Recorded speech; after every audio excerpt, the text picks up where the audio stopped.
Muy buenas tardes, amigos. Les damos la bienvenida a una nueva edición de Más que Béisbol, donde les traemos, como solemos hacer, las noticias más interesantes e impactantes del mundo del béisbol y de las principales disciplinas deportivas a nivel global. Renovamos, como siempre, este saludo hacia todos ustedes. Como suelo acostumbrarles, quiero decir que para mí es un verdadero honor y un verdadero privilegio poder compartir este espacio donde vamos a repasar todas las noticias más importantes y, por supuesto, realizar el análisis como es debido. Pero antes les quiero recordar nuestras redes sociales para que nos siga, por favor.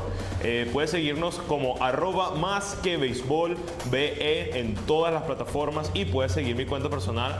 @linoacastillo, tanto en X como en Instagram. Y por supuesto le invitamos también a que siga las redes sociales del canal, que es TRB Oficial 1 en las plataformas, y también nuestra página web www.trb.net.be para que también puedas sintonizarnos vía streaming. Y una vez habiéndoles recordado eso, vamos a repasar lo más importante de la semana en el mundo de las grandes ligas. Y es que les quiero recordar que durante el transcurso de los últimos días se han anunciado a los nuevos managers de todas las vacantes que se habían quedado en las grandes ligas, y vamos a repasar cada una de ellas. Primero vamos a hablarles de Craig Counsell, que fue nombrado nuevo entrenador de los Cachorros de Chicago.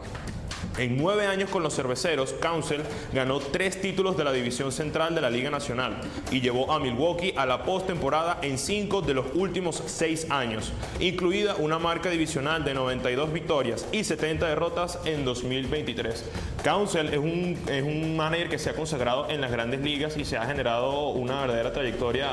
digna de reconocimiento debido a que lleva muchos años siendo un caso de éxito con la organización de los Cerveceros de Milwaukee, y cuando se vencía su contrato todo parecía que se iba a quedar con la organización, pero una nueva oportunidad y un nuevo camino y un muy lucrativo contrato lo convencieron de tomar el rumbo de los Cachorros de Chicago. Y hablo de un contrato lucrativo porque se convertirá en el manager mejor pagado de la MLB, con un contrato de $40 millones en 5 temporadas. Lo de Counsell en los Cachorros de Chicago fue una sorpresa para muchos de los fanáticos de la MLB y también para la organización de los Cerveceros, que no se esperaba esa noticia. Y hablando de noticias inesperadas, vamos a hablar de Stephen Vogt, que fue nombrado nuevo manager de los Guardianes de Cleveland. Y hablo de sorpresa porque esto se trata de un personaje que no tiene nada de experiencia en cuanto a nivel de dirigir encuentros de grandes ligas, pero que los Guardianes de Cleveland confían en su criterio para que sea quien lidere este nuevo proyecto. Vogt, de 39 años, reemplaza a Terry Francona, futuro entrenador del Salón de la Fama, que se retiró después de 11 temporadas con Cleveland. Vogt heredó un equipo en transición luego de una temporada con récord de 76 victorias y 86 derrotas, pero solo un año después de ganar el banderín de la Liga Americana Central. Lo de Vogt fue un anuncio que fue bastante llamativo debido a que, como esta es una tendencia que se repite en los siguientes casos que vamos a estar observando, se trata de un manager sin experiencia en las grandes ligas. De hecho, el recorrido que había tenido Vogt hasta ahora había sido con la organización de los Marineros de Seattle como coach de bullpen y control de calidad. Y Vogt fue un catcher que fue 2 veces al Juego de las Estrellas en las grandes ligas y que ahora va a tener la oportunidad de dirigir al equipo de los Guardianes de Cleveland, que tienen el talento para tener una mejor actuación que la que tuvieron el año pasado y confían en este manager para que los guíe nuevamente hacia las victorias. Y hablando también de casos llamativos, hay muchos que vamos a estar repasando aquí con respecto a los managers, porque vamos a hablar de Bob Melvin, quien fue nombrado nuevo manager de los Gigantes de San Francisco.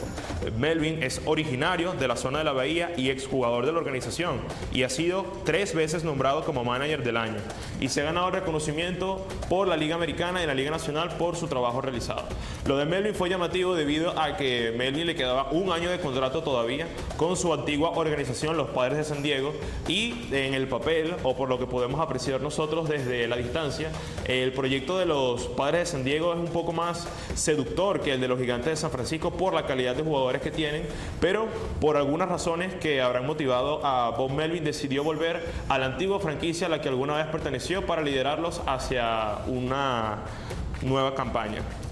Otra de las cosas que tenemos que destacar con respecto a lo de Bob Melvin es que él recibió el permiso de los Padres de San Diego de poder hablar con la nueva organización a la que pertenece, los Gigantes de San Francisco, a pesar de que le quedaba todavía un año de contrato, que no deja de ser llamativo. Pero como les decimos, esto es una noticia que vamos a seguir monitoreando y seguirles compartiendo a todos ustedes, porque ahora hay que hablarles de que Ron Washington fue anunciado como el nuevo manager de los Angelinos de Anaheim. Tanto Washington como Carlos Mendoza, que es el siguiente manager del que vamos a estar hablando, lo hemos comentado aquí en nuestro programa. Lo de Washington,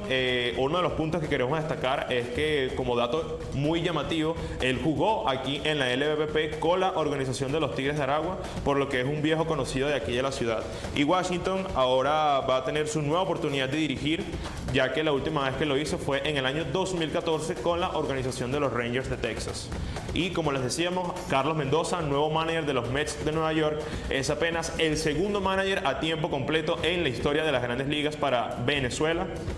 Y sin duda va a ser uno de nuestros grandes orgullos y uno de los personajes que más vamos a seguir en nuestro programa cuando comience las Grandes Ligas, el año que viene. Y lo que tiene Carlos Mendoza es que firmó un contrato de 3 años con un salario de 4.5 millones de dólares, que los expertos mencionaban que es un contrato bastante acorde a los entrenadores primerizos como cargos de manager en las Grandes Ligas.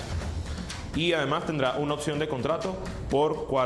el cuarto año. También hay que hablarles de que Joe Espada fue el elegido para ser el nuevo timonel de los Astros de Houston. También una situación que fue bastante llamativa para todos los fanáticos y seguidores de las Grandes Ligas, debido a que Espada estuvo desempeñándose como coach de banca por muchos años de los Astros de Houston y fue el gran favorito a llevarse el puesto que quedaba vacante luego del retiro de Dusty Baker de la última campaña. Lo de Baker era algo que nosotros podemos apreciar que era una decisión que ya estaba tomada, debido a que, independientemente de ganar o no la serie de campeonato de la Liga Americana que terminó perdiendo, yo siento que ya Dusty Baker sabía que había cumplido su rol y lo que le habían prometido o lo que se había planteado con la organización de los Astros de Houston, por lo que el puesto para Espada le queda más que ideal.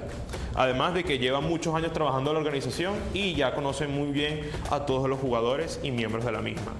También vamos a hablar con ustedes de Pat Murphy, que es el elegido para ser el nuevo manager de los Cerveceros de Milwaukee. Murphy es un manager que no tiene mucha experiencia en las Grandes Ligas, pero ya dirigió como timonel a un equipo de la Gran Carpa. Fue el dirigente interino de los Padres de San Diego hace algunos años atrás, en el año 2015 específicamente, cuando tuvo una marca de 42 victorias y 54 derrotas, como mencionábamos, como manager interino de los Padres de San Diego. Además, Mike Shea fue el confirmado para ser el nuevo manager de la organización de los Padres de San Diego en las Grandes Ligas. Shea, de 55 años, se desempeñó como asesor principal de los Padres después de que los Cardenales de San Luis lo dejaron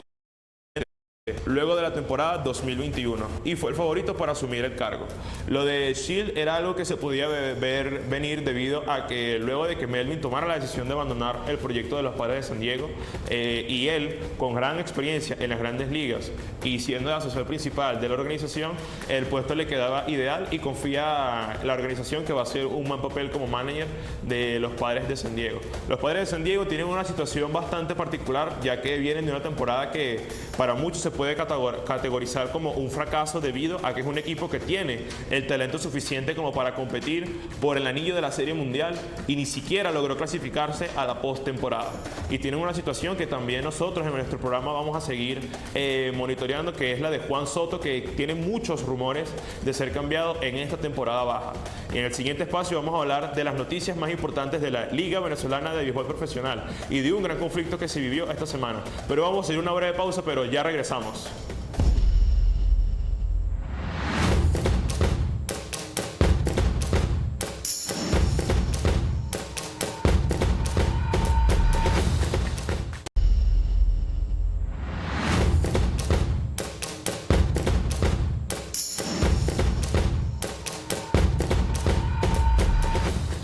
Estamos de regreso, amigos, aquí con Más que Béisbol y es momento de hablar de la Liga Venezolana de Béisbol Profesional. Uno de los puntos que vamos a estar tocando y el que nos va a llevar todo este segmento va a ser conversar un poco acerca del draft de no protegidos de la liga. Esto fue una acción que se realizó el pasado lunes 20 de noviembre que fue bastante controversial debido a los resultados que arrojaron este draft. Pero existe mucha confusión alrededor de cómo funciona, de qué se trata, por qué hubo tantos enredos y tantas polémicas, y aquí venimos para realizar un análisis que lo va a dejar usted enterado de cómo funciona y de por qué sucedieron todos estos inconvenientes. Lo primero que le vamos a decir es que el draft de no protegidos es una lista que los equipos tienen que entregar en el que tienen que presentar un roster de 60 peloteros que van a ser protegidos y otra lista adicional de aquellos que no se incluyen por su condición de grandes ligas, por fatiga extrema, por estar lesionados o que simplemente no van a estar bajo protección.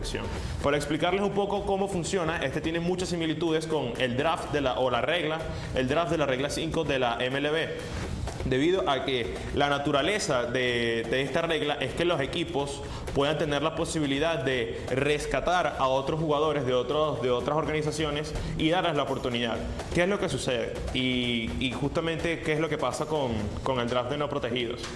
Esto se hace para que los jugadores que no tienen la oportunidad de jugar todos los días con sus equipos actuales sean tomados en cuenta por otras organizaciones y que ellos puedan jugar allí y tengan mucho más oportunidades. Está más que todo pensado y enfocado hacia los jugadores que están en la posición de suplente y que no son muy tomados en cuenta por sus equipos. Pero ¿de dónde viene todo el conflicto con esta regla? Lo que sucede es que uno de los parámetros que tiene esta condición del campeonato es que un jugador que esté mal inscrito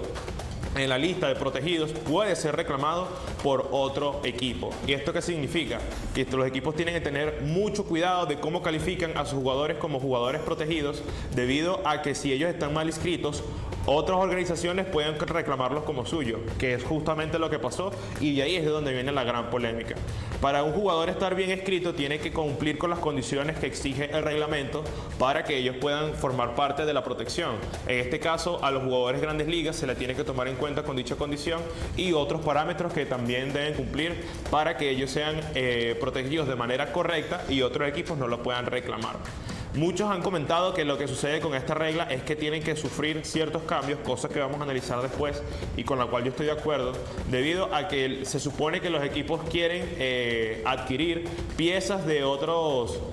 conjuntos que no son tomados en cuenta para justamente reforzarse. Algo como adquisiciones adicionales, por decirlo de esa manera. Pero en este caso, al estar tan pendiente de errores de otras organizaciones y de la posibilidad de adquirir grandes jugadores de manera prácticamente gratuita, esto justamente no respeta o no cumple con la verdadera naturaleza de la regla y termina creando muchas polémicas y disputas entre los equipos por jugadores de calidad. Y eso justamente fue lo que pasó con los Bravos de Margarita. Los Bravos de Margarita perdieron a Breivik Valera y a Wilson Ramos en el draft de no protegidos. Y ellos son grandes jugadores que se han destacado mucho aquí en la LVP y eso no debería de haber ocurrido. De hecho, se colocaron en la lista de protegidos. Hubo muchísima confusión porque muchos pensaron que Margarita no los había tomado en cuenta y no los había protegido. Pero eso es falso. Los Bravos de Margarita los habían incluido en la lista de jugadores protegidos, pero lo hicieron de manera incorrecta. Y como la regla lo dice, otros equipos los pudieron reclamar. Breivik Valera terminó en las filas de las Águilas del Zulia y Wilson Ramos en los Caribes de Anzoátegui. Y para enmendar toda esta situación, los Bravos de Margarita tuvieron que realizar dos cambios. Valera regresó a Margarita, pero los Bravos tuvieron que entregar a Gustavo Rodríguez, lanzador derecho, y Máximo Acosta, infielder, de vuelta. Y también tuvieron que entregar a Luis Felipe Rodríguez, jardinero, y al lanzador derecho Edgar Isea para retornar a Wilson Ramos. Fue un error garrafal por parte de la gerencia de los Bravos de Margarita no haber colocado de manera como se establece en el reglamento a Valera y a Ramos, pero tuvieron que enmendar el error y de cierta manera se puede decir que ellos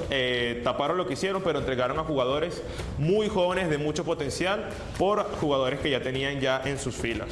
Y el otro caso polémico que se protagonizó esta semana lo vivieron los Cardenales de Lara y los Navegantes del Magallanes por el lanzador José Gregorio Castillo, que pertenece a los Padres de San Diego en las Grandes Ligas. Lo que sucedió con Castillo fue un poco más complicado complejo y también lo vamos a analizar poco a poco. Lo que sucede es que Castillo estaba protegido por los Navegantes del Magallanes al ser Grandes Ligas y cumplir con el tiempo de servicio. La organización de la nave turca pensó que ellos ya no tenían que protegerlo porque cumplía con su condición de Grandes Ligas. Pero ¿qué es lo que pasa?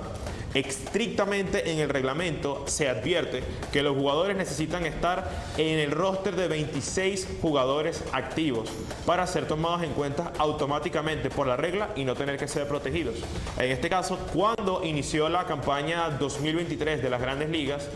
Castillo no se encontraba en el roster de 26 debido a que lo tuvieron que colocar en la lista de lesionados y por aspectos técnicos muy específicos y muy estrictos, el roster de 26 jugadores y el tiempo de servicio no son lo mismo, que es uno de los puntos más importantes que se tiene que saber para entender qué es lo que sucede con esta situación. La diferencia es que si él hubiese estado con el equipo y después se hubiese lesionado, él hubiese cumplido estrictamente con lo que dice la regla, pero al empezar lesionado el día de apertura del campeonato, no se puede tomar en cuenta en el roster de 26.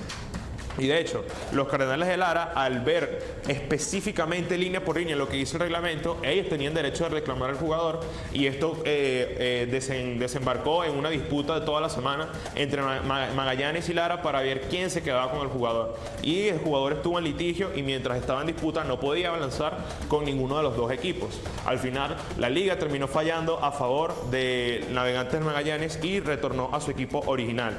Pero justamente lo que nosotros queremos analizar aquí en el programa es que todos estos conflictos vienen a que hay áreas grises dentro del reglamento. No, a pesar de que tiene parámetros muy específicos, necesita ser más específicos aún debido a que esto puede desembarcar en muchas más dificultades para los equipos de saber si están cumpliendo con lo que establece el reglamento o no y si están protegiendo a sus jugadores de la manera correcta. Para nosotros entender mejor qué es lo que sucede con toda esta situación, evidentemente yo creo que luego de todo lo que se terminó observando en la semana con estos conflictos, tanto los errores de Margarita como la disputa entre Magallanes y Cardenales, siento que evidentemente se necesita de un cambio en el reglamento, en el que simplemente se cumpla con la naturaleza de la regla, que es adquirir jugadores que van a ser el equipo o jugadores que van a ser suplentes, pero que van a complementar la plantilla y en este caso no estar pendiente de errores de otros equipos para traer jugadores de mucha calidad y de mucho renombre. Y en este caso yo siento que la principal reflexión que tenemos que tener alrededor de toda esta temática es que la liga tiene que actuar a favor de tener algunos cambios en el reglamento para evitar todos estos inconvenientes. En nuestro siguiente espacio vamos a estar hablando de las acciones de las eliminatorias sudamericanas para el Mundial de 2026 y de todas las lamentables polémicas que vivimos esta semana. Pero vamos a ir a una breve pausa, pero ya volvemos.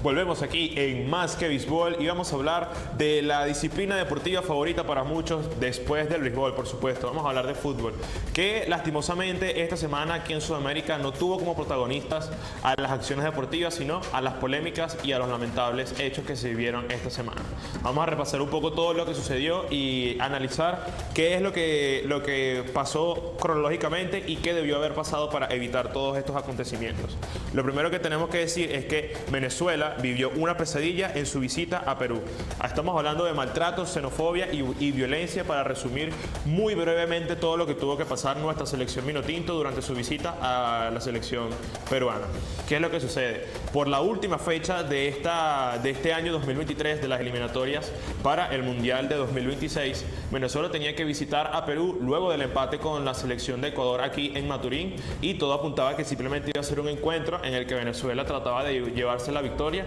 para seguir manteniéndose en los primeros puestos de la tabla de posiciones. Pero lo que pasó es que hubo muchos inconvenientes, por llamarlos de cierta manera, alrededor de la planificación y de todo lo que tuvo que ver con la organización de este partido. El primero de ellos fue toda la movida judicial o de guardias de seguridad en las afueras del estadio antes del compromiso. Se observaron imágenes bastante lamentables donde los fanáticos venezolanos tuvieron muchos problemas para poder acceder al partido partido. Hay imágenes que muestran a fanáticos que no pueden entrar con sus bufandas, con sus banderas, lo cual es bastante lamentable debido a que es algo normal en que los fanáticos asistan para apoyar a su país. Y además de eso,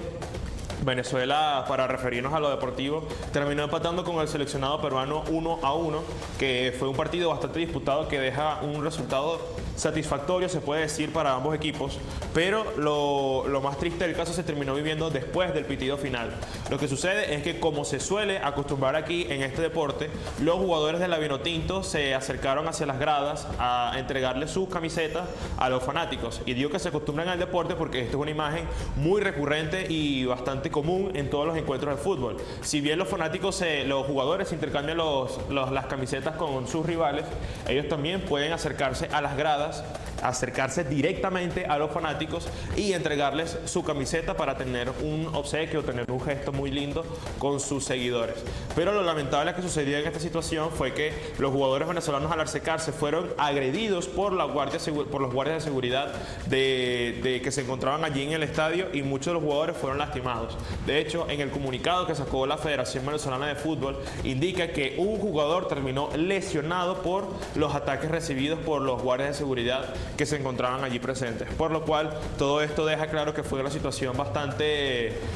lamentable. Es una palabra que se repite mucho y es la que más se va a utilizar en todos estos hechos, porque es muy desagradable, vergonzoso todo lo que sucedió con todos estos acontecimientos, debido a que el espíritu deportivo del fútbol es algo que justamente trata del compañerismo y mucho más allá de las camisetas y de los países, de tener honor en el campo de juego, y este no fue el caso. Fue una situación bastante negativa desde todo punto de vista. Y como bien mencionaba, la Federación Venezolana de Fútbol, la FBF, emitió un comunicado que vamos a dividir en dos partes. La primera parte, uno de los puntos más importantes dentro del comunicado, dice: este tipo de actuaciones atentan directamente contra el espíritu deportivo y de concordia que debe regir siempre en el fútbol, y nuestra federación las combatirá hasta las últimas consecuencias. Cuando Venezuela habla de eso, repasa brevemente en todo el comunicado todos estos hechos negativos que ya hemos repasado aquí con todos ustedes, como les he mencionado, y justamente trata de Venezuela lograr su punto de que se sintió muy maltratado por todo la organización peruana para este encuentro. Y otro de los puntos más tristes que vivió Venezuela fue que tampoco tuvo una facilidad de poder retirarse del país, debido a que sufrió de un retraso de su vuelo y no se les permitía salir del país peruano para retornar aquí a Venezuela. Y de hecho, Venezuela en el comunicado dice que Venezuela se respeta y que nuestra respuesta es clara, de tolerancia cero. Así dice el comunicado, como pueden observar también en las imágenes. Y esto es una situación que desde todo punto de vista no debería de volver a repetirse, y la Conmebol debería tomar cartas en el asunto. Se emitió un comunicado, pero que no resuelve mucho la situación y que realmente tiene que actuar con mano firme para que ninguno de estos hechos se vuelva a repetir. Y como si fuera poco, ya hablándoles de toda esta desagradable situación que se vivió en Venezuela y entre el encuentro entre Perú y Venezuela, no fue el único caso, ya que en el duelo entre Brasil y Argentina, celebrado en el mítico Estadio Maracaná, también se vivieron hechos vandálicos bastante lamentables y muy tristes de observar. De hecho, en el duelo entre Argentina y Brasil, los fanáticos argentinos fueron agredidos por las autoridades brasileñas, quienes aplicaron un uso excesivo de la fuerza. Para hablarles de la parte deportiva, Argentina terminó quedándose con este encuentro 1-0 con gol de su central Nicolás Otamendi. Y otro de los, así de cierta manera similar a lo que pasó con el partido entre Venezuela y Perú, los fanáticos de Argentina se vieron atacados también, y los jugadores de la selección se acercaron a ellos para defenderlos. Unas imágenes que no tienen ningún tipo de sentido y son demasiado bizarras, pero no deja de impresionar lo impactante que son todos estos hechos y lo lamentables que son, porque estamos hablando de que los jugadores de la selección, estamos hablando del equipo campeón del mundo, los mejores jugadores del mundo, se enfrentaron a guardias de seguridad a golpes para defender a su fanaticada. Estas son imágenes que sin duda alguna son de mucho lamento aquí en Sudamérica y que terminan manchando todo el honor y todo el gran fútbol que tenemos aquí en nuestro continente, por lo cual son situaciones que la Conmebol tiene que vigilar para que no se vuelvan a repetir. Y de hecho, para repasar los otros resultados que se vieron aquí en las eliminatorias, La selección de Ecuador venció a Chile 1-0, Colombia le ganó a Paraguay con el mismo resultado y Uruguay derrotó a Bolivia 3-0.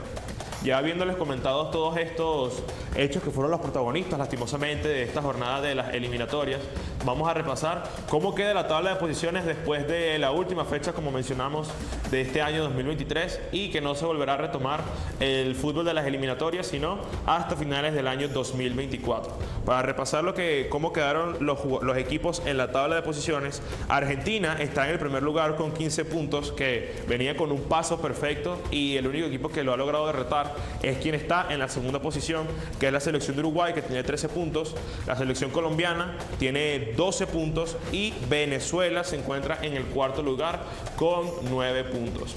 Para repasar un poco lo que ha sucedido con las eliminatorias y ya por fin hablando de lo estrictamente deportivo, estas son unas eliminatorias que siempre en nuestro continente se ha acostumbrado a tener una competición sumamente pareja y que los equipos tienen que esforzarse demasiado y por mínima diferencia se termina decidiendo la clasificación o no.